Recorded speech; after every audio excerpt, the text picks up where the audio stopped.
கடலை மாவு ஒரு 100 150 எடுத்துக்கோங்க. உப்பு தேவையான அளவு எடுத்துக்கோங்க. பேக்கிங் சோடா ஒரு பிஞ்ச் எடுத்துக்கோங்க. எல்லாத்தையும் நல்லா ஜலிச்சு எடுத்துக்கோங்க. இப்போ 1/4 டீஸ்பூன் ஜீரகம்,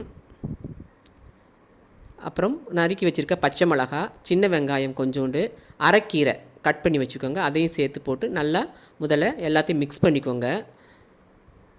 அதுக்கப்புறம் தேவையான அளவு தண்ணி ஊற்றி மிக்ஸ் பண்ணிக்கோங்க. நல்லா ஒரு கெட்டியான கன்சிஸ்டன்சியில் இருக்கணும். பாருங்கள், இந்த கன்சிஸ்டன்சியில் இருக்கணும். இப்போது அடுப்பை பற்ற வச்சு எண்ணெயை ஊற்றிக்கோங்க. கடாயில் எண்ணெய் காயவும் ஒன்றொன்னா போட்டு நல்லா வேக விட்டு எடுத்துக்கலாம். நல்லா வேகட்டும். இப்போ திருப்பி போட்டுக்கோங்க.